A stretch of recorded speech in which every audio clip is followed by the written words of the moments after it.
Bonjour les amis, bonsoir selon l'heure à laquelle vous allez regarder cette vidéo. Les amis, Elekam a encore fait fort. Je vous assure, Elekam a encore fait fort. Est-ce que vous êtes même au courant de ce qui se passe? Alors je viens vous informer que Elekam a fait fort les amis. Si tu es nouveau sur cette chaîne, like, partage, abonne-toi.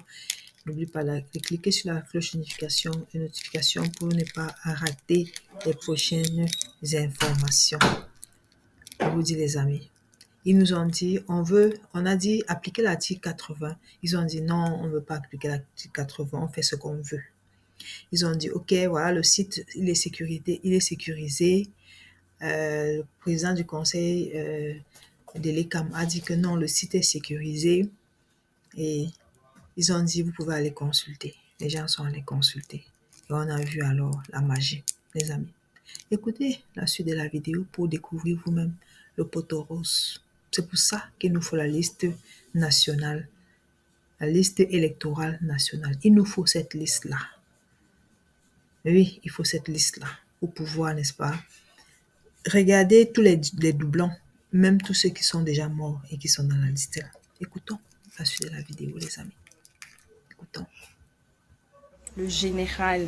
Je m'appelle Honorine, je fais cette vidéo pour partager mon témoignage concernant la plateforme de la liste sur les inscriptions électorales.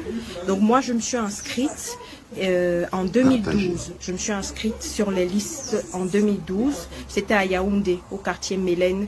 Et donc j'avais voté à ce moment-là. J'habitais encore à Yaoundé et j'avais voté. Voilà. Et en Belgique, je m'étais réinscrite en 2017 pour pouvoir voter en 2018 à l'ambassade de Bruxelles. Je me suis de nouveau inscrite l'année passée en 2024 et j'ai la preuve, mon récépissé voilà, d'inscription ici en 2024. Quand ils ont donné le lien pour consulter les informations, je suis allée sur la plateforme et je ne vois que mon inscription depuis 2012. Donc c'est encore en 2012 que sur le fichier je suis enregistrée dans leur base de données. Donc ça veut dire que je suis encore inscrite à Mélène, à Yaoundé, et je suis de nouveau inscrite à l'ambassade de Belgique, à Bruxelles. Ça veut dire que quand je vais voter à l'ambassade de Belgique, à Bruxelles, quelqu'un d'autre va voter pour moi, à mon nom, à Mélène, parce que je suis encore dans leur base de données. Au municipal en 2020, et j'ai voté au législatif municipal en 2020, au bureau de vote EP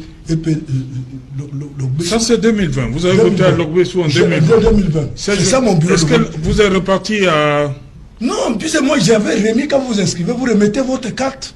Donc votre nom apparaît encore. Et je suis surpris que mon nom existe aujourd'hui dans les listes Elekam.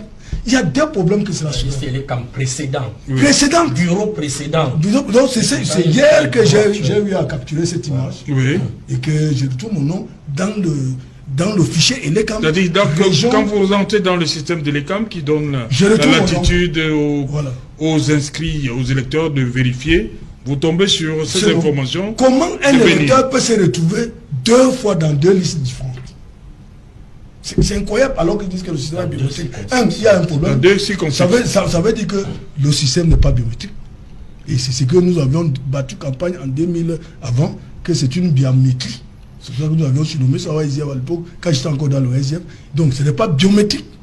Et ça se pose. Et comment un même nom, avec la même filiation, et tout, date, parents et tout, se retrouve dans deux listes électorales, dans deux circonscriptions électorales différentes. Okay. Et ça veut donc dire que si Elekam refuse donc de publier la liste, d'appliquer l'article 80 pour publier la liste nationale, ça veut dire que si Elekam rend public, c'est le scandale que cela va sortir.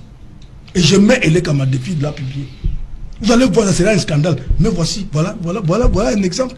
Mon nom, je dis moi, je ne parle pas d'une autre personne qui est venu m'expliquer que ce nom existe dans deux listes. Mais voici, j'ai une carte ici, dans la cinquième.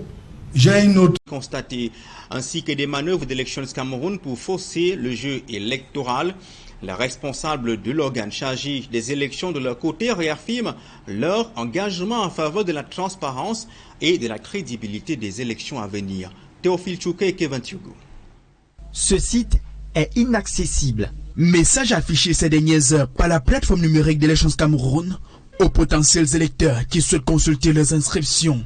Pour d'aucuns, Le lien mis en circulation il y a quelques semaines par Elections Cameroun aurait été désactivé après que des constats ont été faits sur la présence des doublons concernant les personnes inscrites. Après les présentations de 2018, j'avais reporté mon inscription ici à Douala 5e, bureau de vote, école publique de l'Okbessou. Au lieu de voir mon nom plutôt à cet endroit, mon nom est sorti dans mon village à Béni.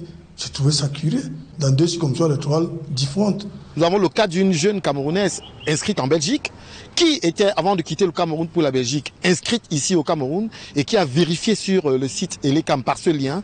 Et on a bien vu qu'elle était encore inscrite au Cameroun et l'inscription qu'elle avait faite en Belgique était également valable puisqu'elle est un récépissé. De l'avis des acteurs politiques de l'opposition, le refus pour l'organe en charge des élections de publier la liste électorale nationale, comme l'exige pourtant l'article 80 du code électoral, trahit la volonté de l'Elections Cameroun d'entretenir le flot sur le nombre réel d'inscrits. Visiblement, Elecam ne souhaite pas que les partis politiques aient cette liste électorale nationale et il n'est donc pas possible pour nous de savoir si les Camerounais sont inscrits en doublon ou pas. Saisi afin d'en savoir davantage sur les raisons pouvant justifier ce difficile accès à la plateforme, la direction générale nous renvoie à la récente communication du président du conseil électoral, Morceau Choisi. Cette plateforme accessible en ligne permettra aux citoyens intéressés de vérifier en un clic leur statut d'inscription où qu'ils se trouvent à partir de leur smartphone. Les premiers tests ont reçu un écho positif. Nos équipes s'attellent à la sécurisation optimale des données des électeurs. Pour les acteurs politiques, l'attitude des responsables n'est pas de nature à garantir un processus électoral transparent et apaisé en 2025. Ils sont tellement imbus d'eux-mêmes et puis ils peuvent faire tout ce qu'ils veulent parce qu'ils savent qu'ils n'ont pas à répondre de leur gestion devant le peuple, mais plutôt devant celui qui les a nommés. Une atmosphère politique agitée qui témoigne de tout l'enjeu du jeu électoral pour le Cameroun au tournant de son histoire.